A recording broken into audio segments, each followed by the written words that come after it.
El Tao no empieza por el principio, ni termina en el final. Así que si este es tu primer encuentro con los cuentos de Chuang Tzu, enhorabuena, has empezado por donde toca. Porque aunque este es el segundo vídeo de relatos taoístas, no necesitas haber visto el primero. No hay trama que seguir ni maestro que obedecer. Solo historias que apuntan a lo que no se puede señalar. Cuentos que no predican, pero te dejan pensando. Que parecen absurdos, pero quizás no lo sean tanto. Porque si no los entiendes ahora, puede que se te queden pegados como una sombra silenciosa y aparezcan más adelante, cuando menos te lo esperes. Y si al final te han gustado, cuando acabe este vídeo, te mostraré en pantalla la primera parte, para que acabes por el principio, al igual que has empezado por el final. Así es el Tao. No empieza por el principio ni termina en el final.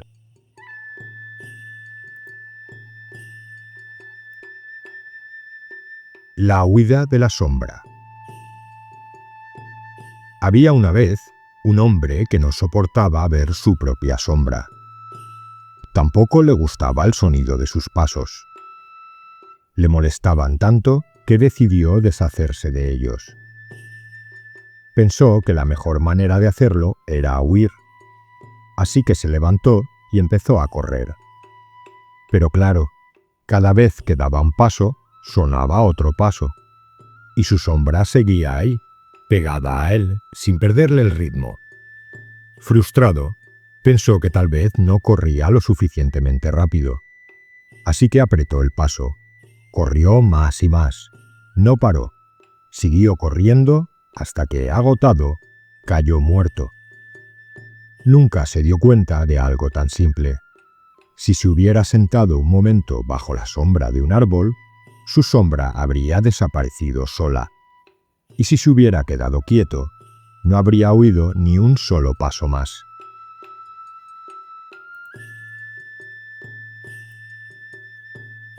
Cuando el zapato se adapta. Chui era un maestro del diseño. Tenía tal habilidad con las manos que podía dibujar círculos más perfectos a pulso que usando un compás. Las formas fluían de sus dedos de manera natural, como si nacieran solas.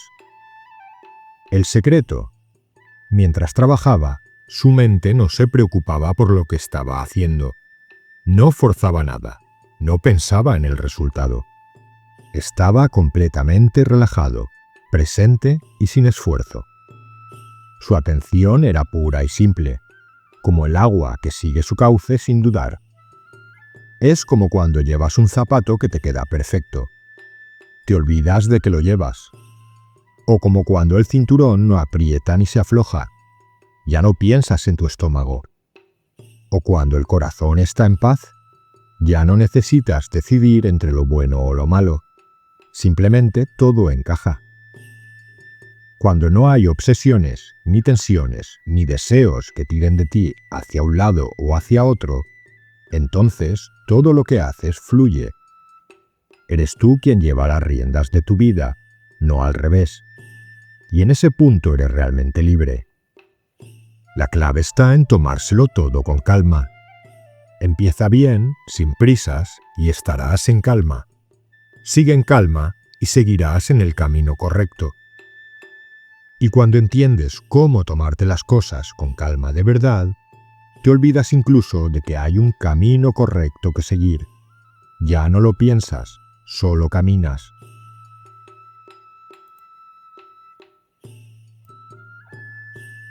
Lo inútil. Hui Tzu, que era un lógico de mente aguda pero muy racional, le dijo un día a Chuang Tzu: todo lo que enseñas gira en torno a cosas que no sirven para nada. Chuang Tzu sonrió, como si lo estuviera esperando.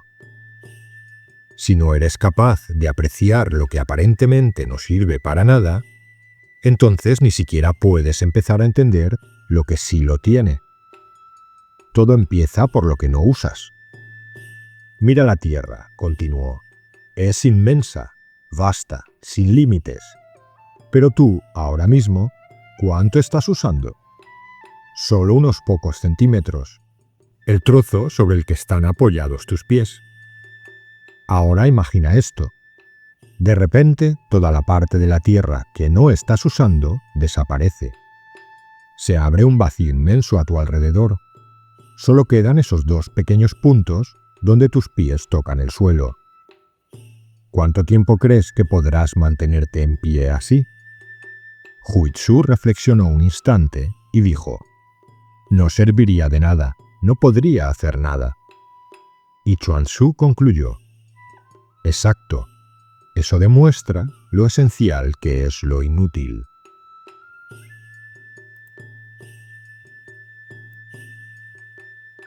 ¿Dónde está el Tao? Un día el maestro Tung le preguntó a Chuanzhu: muéstrame dónde está el Tao. Chuan le respondió sin dudar: no hay un solo lugar donde no esté. El maestro, un poco frustrado, insistió: bueno, entonces dime al menos algún sitio concreto donde pueda encontrarlo. Chuan volvió a sonreír y dijo: está en una hormiga. ¿En un bicho tan insignificante? También está en los hierbajos. ¿Puede estar en cosas aún más bajas? Sí, está en ese trozo de baldosa rota. ¿Y aún más abajo? También está en los excrementos.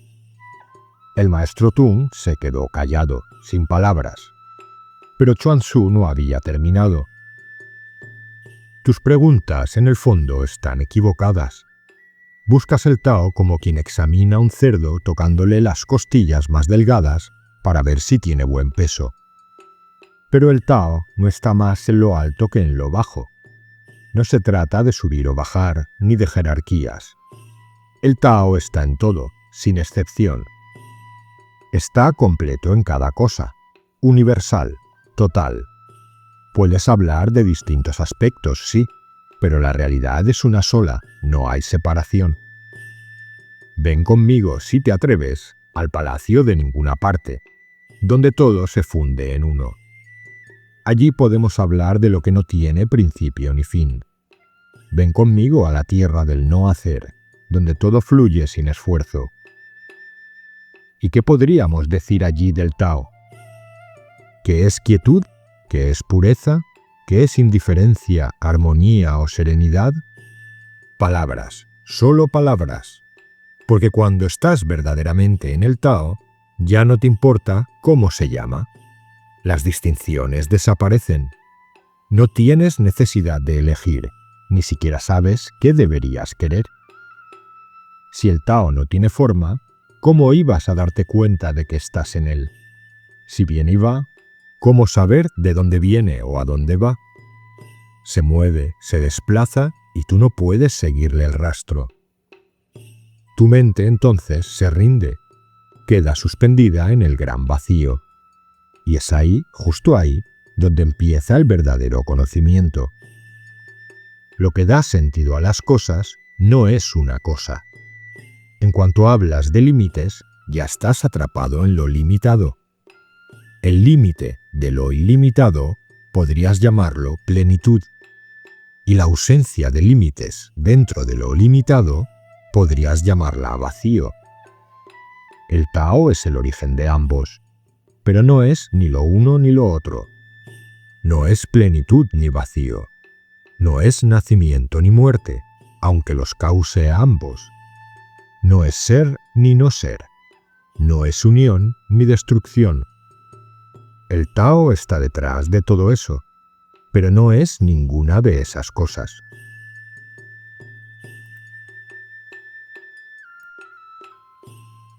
Cuando el conocimiento fue al norte.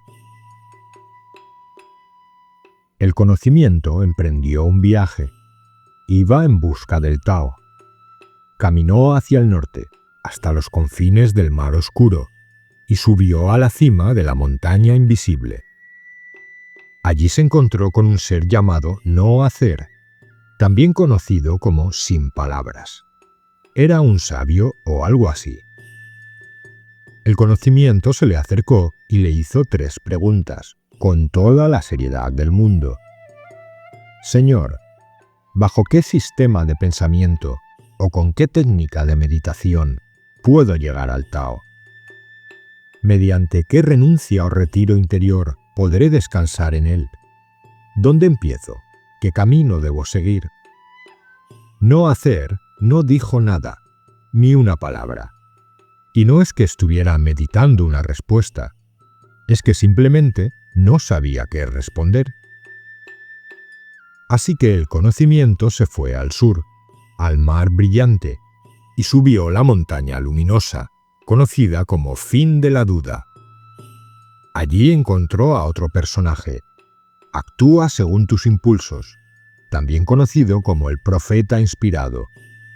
Era de esos que parecen tenerlo todo claro. El conocimiento repitió sus preguntas. El profeta inspirado se emocionó. Oh, sí, lo tengo. Lo sé todo sobre el Tao. Te lo voy a contar. Pero justo cuando iba a hablar, se le fue la inspiración. Se le olvidó todo. No dijo ni una palabra coherente. Y el conocimiento, de nuevo, se quedó sin respuestas. Por último fue al palacio del emperador Ti, una figura sabia y reflexiva. Le repitió las mismas 3 preguntas. Ti respondió con tranquilidad. El primer paso para comprender el Tao es dejar de pensar. El primer paso para descansar en el Tao es no tener un lugar donde quedarse ni en qué apoyarse. El primer paso para alcanzarlo es no partir de ningún sitio ni seguir ningún camino. El conocimiento asintió. Tú sabes esto, y ahora yo también lo sé. Pero los otros 2 no sabían nada. ¿Quién de los 3 tiene razón? El emperador Ti se quedó pensando, y luego respondió. El único que tenía razón por completo era no hacer, el que no respondió, porque no sabía. Actúa según tus impulsos, parecía tener razón, pero se le olvidó.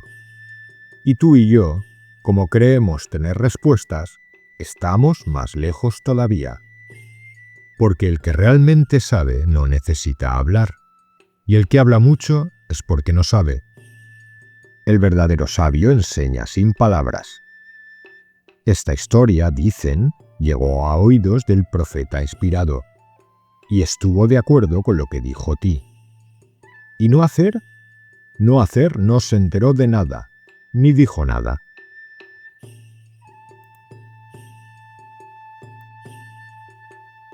La luz de las estrellas y el no ser. Una noche, la luz de las estrellas se acercó al no ser y le hizo una pregunta. Maestro, ¿usted es o no es? Pero el no ser no respondió, ni una palabra, ni un gesto. La luz de las estrellas se quedó quieta, esperando.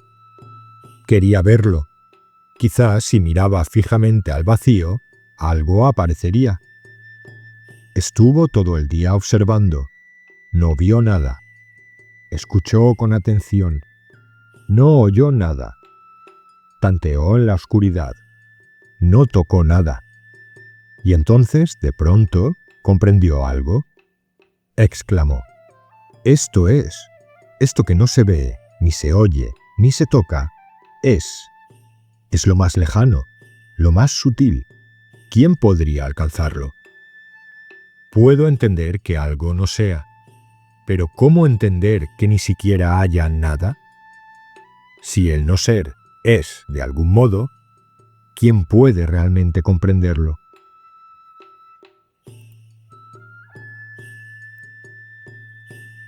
La importancia de no tener dientes. Niechue no tenía dientes. Y un día, sin demasiadas expectativas, pero con algo de curiosidad, fue a ver a Pi, un maestro del Tao. Le pidió que le enseñara algo. Tal vez, pensó, eso sí podría masticarlo. Pi aceptó y empezó con entusiasmo. Lo primero es aprender a dominar el cuerpo, luego la mente. Después, fija la intención. Quédate ahí. y entonces la armonía del cielo descenderá y reposará en ti. Entrarás en el Tao. Te volverás simple, como un ternero recién nacido. Ni siquiera sabrás cómo lo lograste, y eso es lo mejor. Pero cuando Pi estaba empezando a entrar en materia, el viejo desdentado ya se había quedado dormido. Simplemente, su mente no daba para masticar tanta doctrina. Pi se lo quedó mirando y sonrió. Lejos de molestarse, se levantó, se puso a caminar tranquilamente y empezó a cantar para sí mismo. Su cuerpo es seco y ligero como un viejo hueso, su mente tan quieta como cenizas apagadas. Su sabiduría es auténtica, su conocimiento sin ruido. En la oscuridad más profunda, vaga libremente. No busca nada, no persigue nada. ¿Quién podría compararse con este hombre sin dientes?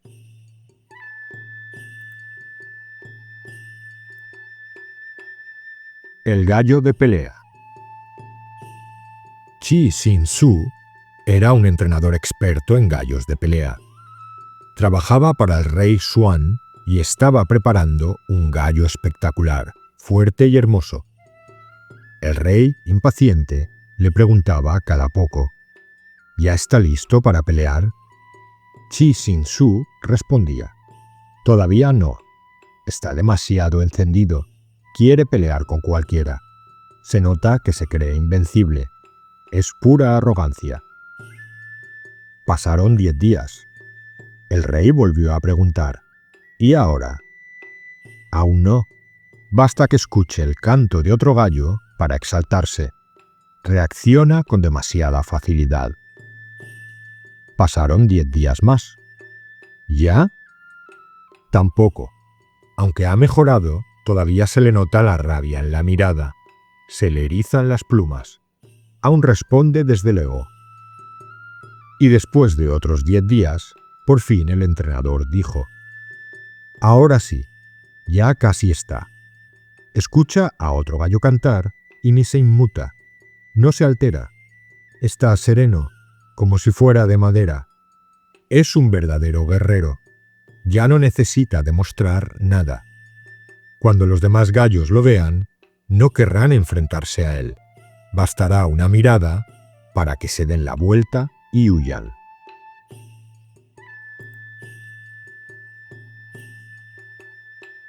El tallador de madera. Qin era un maestro en el arte de tallar madera. Un día hizo un soporte para una campana usando un tronco de madera noble, y el resultado dejó a todo el mundo con la boca abierta. Era tan perfecto, tan armonioso, que muchos decían que no podía haberlo hecho un humano. Eso lo han tallado los espíritus, murmuraban asombrados. El propio príncipe de Lu quiso saber más y le preguntó: Maestro Qin, ¿cuál es tu secreto? ¿Cómo has logrado algo así? El tallador respondió con humildad: No hay ningún secreto, Alteza, solo soy un artesano. Pero hay algo que sí hago antes de empezar un trabajo así. Cuando recibí su encargo, lo primero que hice fue vaciarme por dentro. Evité cualquier distracción, cualquier pensamiento innecesario. ¿Y eso cómo lo hiciste? Ayuné. Durante 3 días me alejé de todo lo que no tuviera que ver con este encargo. A los 3 días ya me había olvidado del dinero y del éxito. A los 5 me daban igual los halagos o las críticas. Y al 7º ya ni sentía mi cuerpo. Era como si me hubiera fundido con el trabajo. Todo pensamiento sobre usted, la corte o incluso sobre mí mismo se había desvanecido. Solo quedaba la idea pura del soporte que debía hacer. Y luego salí al bosque. Me puse a observar los árboles con atención, sin prisa, sin juzgar. Y entonces lo vi. Un árbol que simplemente era. No tuve que pensarlo 2 veces. En cuanto lo vi, también vi el soporte dentro de él, claramente. como si ya estuviera hecho. Lo único que tuve que hacer fue empezar a tallar. No hubo esfuerzo, no hubo dudas. ¿Y si no hubieras encontrado ese árbol? Entonces no habría habido soporte, así de simple. Entonces, ¿qué fue lo que pasó? Mi mente vacía se encontró con la forma que dormía en la madera. Fue como un diálogo silencioso entre lo que yo buscaba y lo que el árbol ya era. De ahí salió el trabajo. Usted lo llama obra de los espíritus, pero solo fue una sintonía profunda entre mi atención y la naturaleza.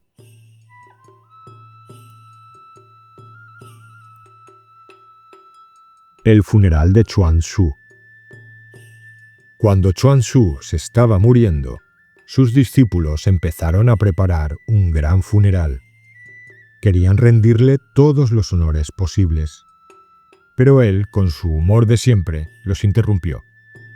«No hace falta nada de eso», les dijo. «El cielo y la tierra serán mi ataúd. El sol y la luna, los discos de jade que cuelgan junto a mí. Los planetas y las estrellas brillarán como joyas a mi alrededor. Y todos los seres de este mundo serán mi cortejo fúnebre. ¿Qué más necesito? Está todo preparado». Pero los discípulos insistieron, preocupados. «Maestro, tememos que los cuervos o los milanos se coman su cuerpo». Chuang Tzu sonrió. «¿Y qué problema hay con eso? Si me dejan sobre la tierra, me comerán los pájaros. Si me entierran, me comerán las hormigas y los gusanos. ¿Por qué estás a favor de unos y en contra de otros?»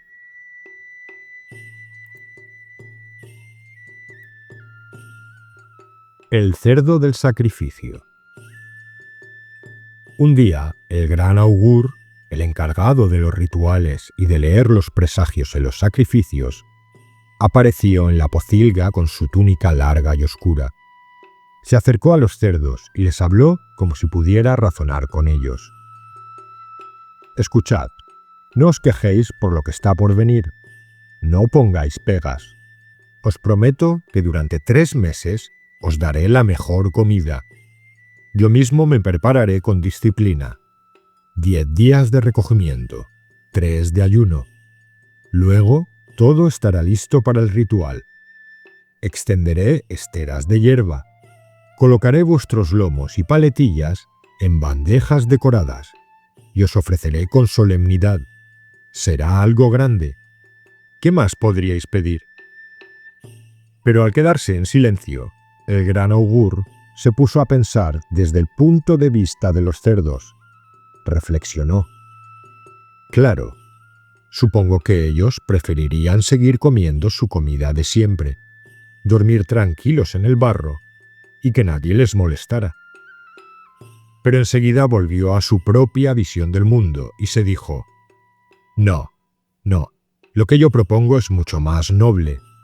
Vivir bien alimentado, cuidado, tratado con respeto y elegancia, aunque eso implique que en cualquier momento puedas acabar en la mesa del sacrificio. Esa es la vida que yo he elegido, y eso es lo que ofrezco a ellos también». Y así, decidió no tener en cuenta la perspectiva de los cerdos y aplicar la suya propia, tanto para él como para ellos. Qué afortunados, ¿no? Esos cerdos que fueron elevados por alguien que, además de ser un alto cargo del Estado, también se consideraba guía espiritual.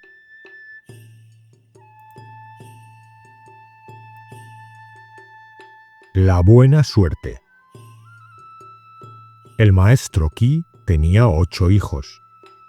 Un día, por curiosidad, invitó a un fisonomista, un experto en leer el destino en los rostros, y le dijo: «Obsérvalos, estúdialos bien. Quiero saber cuál de ellos tendrá buena suerte». El hombre los miró uno por uno, en silencio, y al cabo de un rato señaló: «Este, Juan, él será el afortunado». El maestro Qi abrió los ojos con sorpresa. «¿De verdad? ¿Y en qué consistirá su buena suerte?». Comerá carne y beberá vino el resto de su vida, y todo pagado por el gobierno, respondió el fisonomista, satisfecho. Pero en lugar de alegrarse, el maestro Qi se derrumbó. Empezó a sollozar. «Pobre de mi hijo, qué desgracia le espera». El fisonomista no entendía nada. ¿Cómo puede decir eso? Está hablando de abundancia, de reconocimiento. Comer como un príncipe. ¿No es eso lo que todos desean? Qi lo miró, todavía con lágrimas en los ojos, y dijo con calma: ¿Tú crees que eso es buena suerte? Comida y bebida para el estómago, ¿eso es todo? Imagínate, un día amanezco y nace una oveja en mi patio, sin tener ovejas. Otro día aparecen codornices entre mis plantas, sin haber puesto trampas. Yo no soy pastor ni cazador. Son señales extrañas, y cuando algo extraño pasa sin razón, da miedo. Nada bueno nace de lo que no se ha buscado. Yo no deseo otra cosa para mis hijos y para mí que vivir libres. Comer lo que da la tierra, beber el agua del cielo, sin planes, sin cargos, sin negocios, sin destino brillante. Buscamos el Tao, no la gloria. No hemos luchado por el poder ni por el éxito. Y ahora aparece esta buena suerte como una sentencia. No la pedimos, no la queremos. Por eso lloro. Pasó el tiempo. Qi, siguiendo su intuición, envió a su hijo Quan lejos, en un viaje. Pero el destino, ese que nadie llama por su nombre, pero que siempre está mirando, actuó. Quan fue capturado por bandidos, y como pensaban venderlo como esclavo, pero temían que se escapara, le cortaron los pies.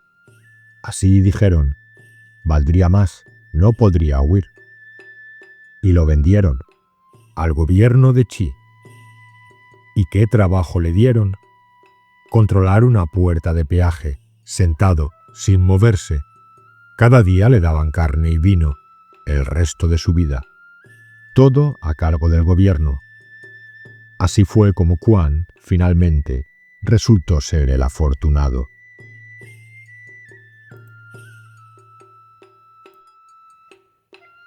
La huida de Lin Hui. Lin Hui, de la región de Qia, tuvo que huir. Lo perseguían. En plena escapada, tiró al suelo los emblemas de jade que representaban su rango oficial. Valían una fortuna. Y sin pensárselo, se cargó a su hijo pequeño a la espalda. Alguien le preguntó por qué había hecho eso. ¿Por qué soltar algo tan valioso como el jade y en cambio llevarse a cuestas a un niño que si lo vendieran como esclavo apenas valdría nada? Y Lin Hui respondió con serenidad. El jade y el cargo eran cosas a las que estaba atado por egoísmo. El niño, en cambio, representa un vínculo más profundo, el del Tao. Cuando lo que te une a algo es el ego, esa unión se rompe en cuanto llegan los problemas. Pero cuando lo que te une es el Tao, la adversidad no rompe el lazo, sino que lo fortalece. Y luego añadió algo que parecía simple, pero que lo decía todo. La amistad entre sabios es como el agua, no sabe a nada. La amistad entre tontos es como el vino, dulce y embriagadora. Pero el agua calma de los sabios da lugar a un afecto real, que dura. En cambio, el vino de los necios termina en resentimiento.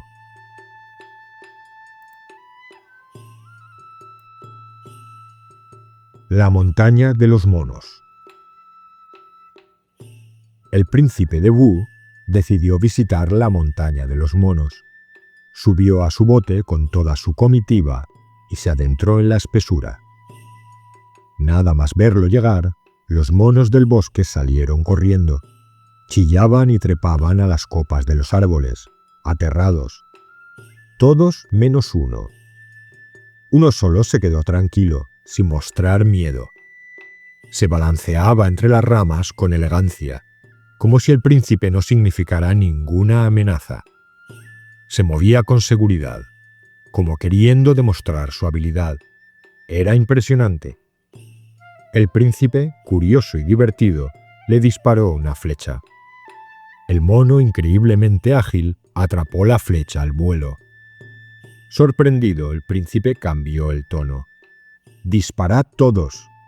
En segundos, el mono quedó atravesado por una lluvia de flechas y cayó muerto. El príncipe se volvió hacia su consejero Genpui y le dijo: «¿Lo ves? Este animal confiaba tanto en su talento que acabó atrayendo su propia muerte. Pensaba que su destreza era suficiente, que nadie podría tocarlo. No cometas el mismo error. No te apoyes en tu inteligencia ni en tu brillo cuando trates con los hombres». Al regresar al reino, estas palabras calaron hondo en Genpui. Renunció al lujo, al reconocimiento y al deseo de sobresalir. Se convirtió en discípulo de un sabio y empezó a vivir con discreción, sin ostentar nada. Aprendió a no destacar, a esconder todo lo que pudiera hacerle parecer especial. Pasó el tiempo, y nadie sabía bien qué pensar de él. No podían encasillarlo. No sabían si era tonto o era un genio, pobre o sabio, invisible y al mismo tiempo admirable. Y precisamente por eso comenzaron a mirarlo con respeto y con un poco de miedo.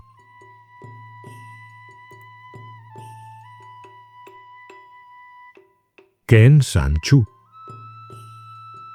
El maestro Ken San-chu, discípulo directo de Lao Tse, se hizo conocido por su sabiduría profunda. Pronto, la gente del reino de Weilei empezó a venerarlo. Le llevaban regalos, le rendían homenaje, querían tenerlo cerca como si su presencia fuera en sí misma una bendición.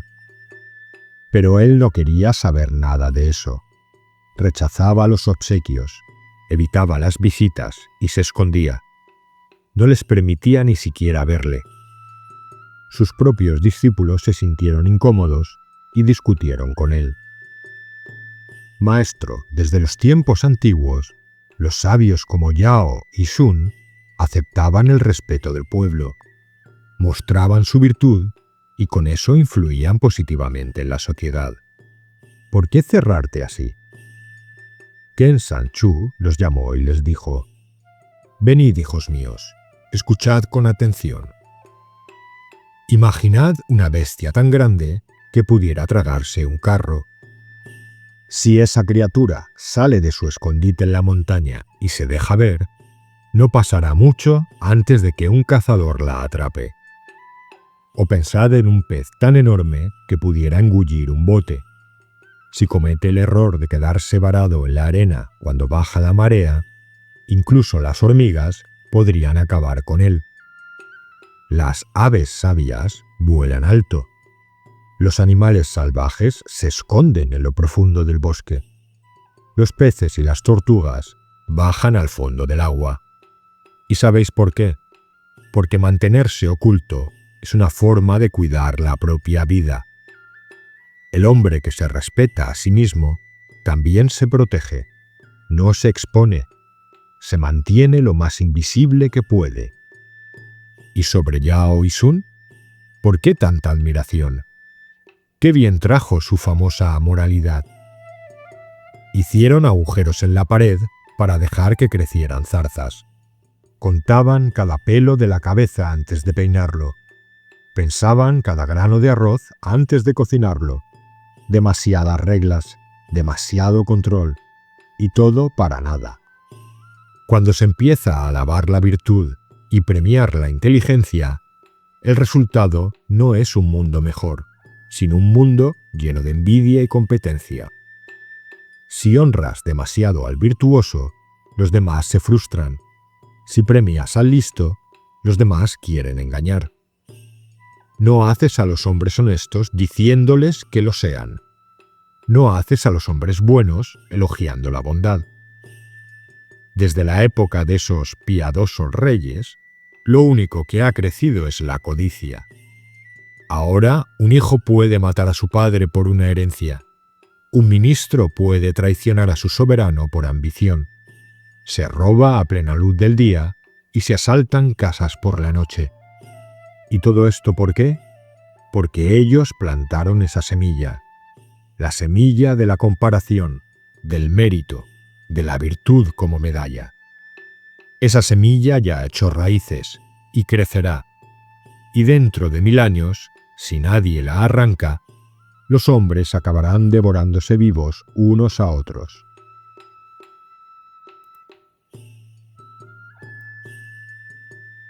La torre del espíritu.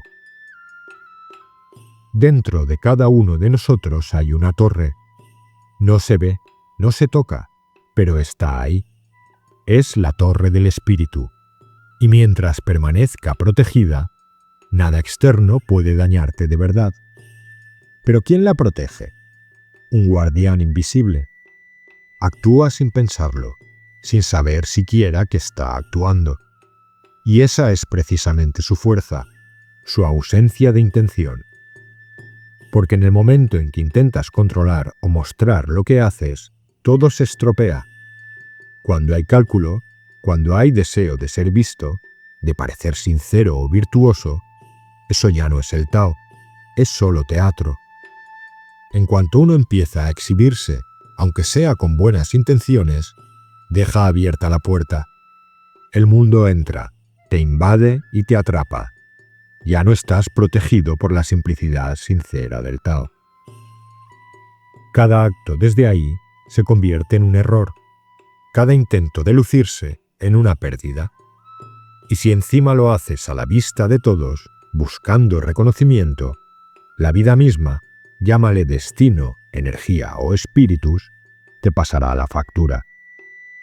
Por eso, quien entiende de verdad lo que significa la sinceridad profunda, se guarda mucho de exhibirse. No necesita demostrar nada. Y ese es el que vive en paz consigo mismo, en paz con los demás, en paz con lo invisible. Actúa, sí, pero sin llamar la atención. Haz lo correcto, pero en silencio. Vive desde esa torre secreta, donde nadie te ve, pero donde todo es verdadero.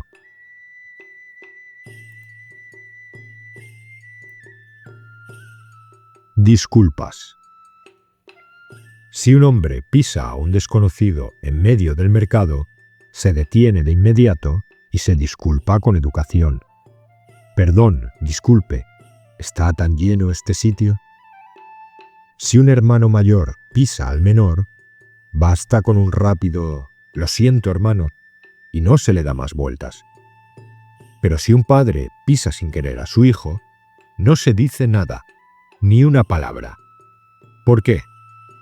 Porque cuanto más profundo es el vínculo, menos necesitas explicaciones. Y cuanto más natural es la relación, menos formalidades hacen falta.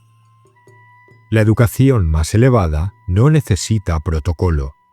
La conducta verdaderamente sabia no vive preocupada por los detalles. La sabiduría real no se planea. El amor auténtico no se anda exhibiendo.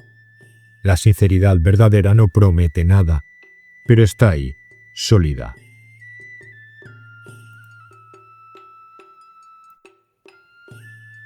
Medios y fines. En la capital de Sung, un portero perdió a su padre. Llevó el duelo con tanta entrega, con tanta pena y austeridad, ayunando, llorando, mortificándose, que se convirtió en todo un ejemplo. Lo promovieron, le dieron un cargo alto para que fuera modelo de comportamiento ritual. Y claro, muchos lo imitaron. Se esforzaron por igualarlo en dolor y en ayuno. Se castigaron tanto que la mitad murió en el intento. Y los que sobrevivieron no fueron recompensados. Todo porque confundieron el medio con el fin. Una trampa sirve para atrapar peces.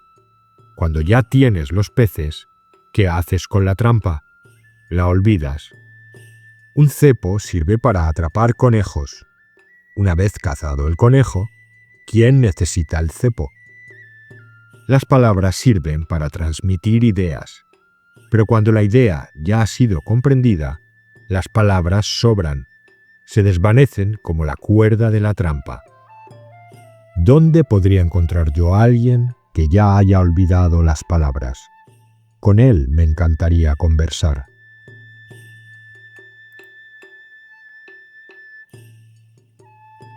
Aconsejando al príncipe.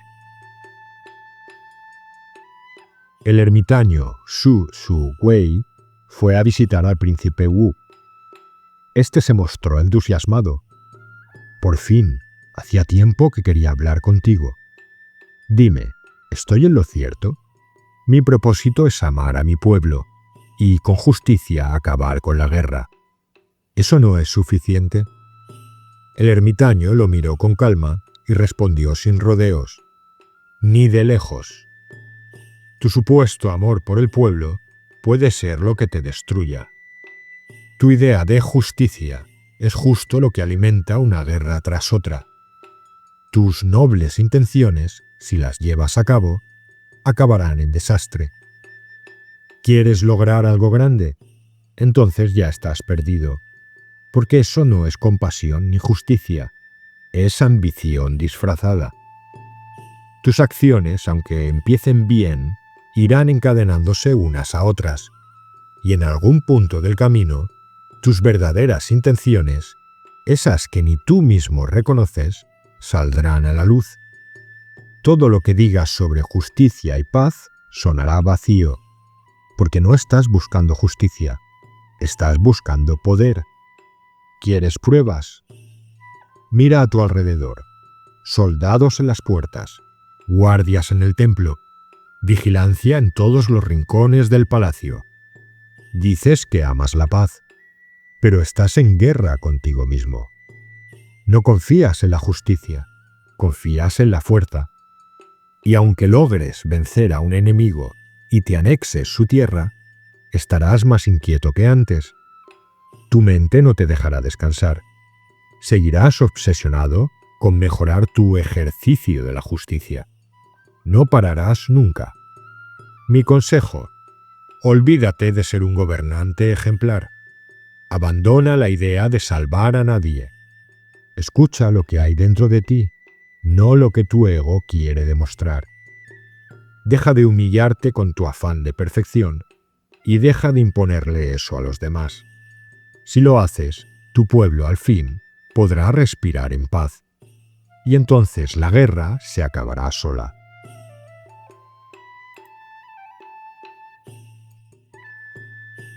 La vida activa. Hay un tipo de persona que no puede estar en paz si no tiene un problema entre manos. El experto necesita algo que le preocupe, porque si no se aburre. El filósofo, si nadie le discute, se marchita. El crítico, si no tiene a quien lanzar su veneno, se siente vacío. Todos están atrapados en el mundo de las cosas, del hacer y del tener. Son prisioneros de los objetos. El que busca reputación ya se siente parte del sistema. El fuerte necesita levantar peso para sentirse útil. El valiente necesita una crisis, una emergencia donde lucirse. El espadachín quiere una pelea para justificar su espada. El maduro busca un retiro elegante para parecer profundo. El experto en leyes necesita casos enredados para aplicar su ingenio. Los religiosos, los músicos, los artistas de la forma buscan festivales donde exhibirse. Los buenos y los entregados siempre están buscando una excusa para demostrar su virtud. ¿Y el jardinero? ¿Qué haría si no hubiera malas hierbas que arrancar? ¿Y los negocios? ¿Qué serían sin un mercado lleno de incautos? ¿Y las multitudes? ¿Dónde estarían si no tuvieran un espectáculo donde agolparse y hacer ruido? ¿Y el trabajo? ¿Qué haría si no hubiera toneladas de cosas innecesarias que fabricar? Entonces el grito colectivo es: produce, Consigue, cambia, vende, haz amigos, mueve cosas, no te pares, o morirás de desesperación. Los que han caído en la maquinaria del hacer, del éxito, del progreso constante, ya no disfrutan de otra cosa que no sea el zumbido de esa máquina. Cada nueva oportunidad de acción les arrastra como un imán. No lo piensan, no lo eligen, solo reaccionan. Están tan integrados en la máquina que ya no pueden salirse de ella. Sus vidas están marcadas por lo externo. Modas, mercados, expectativas ajenas. Todo eso los aprieta, los arrastra, los aplasta.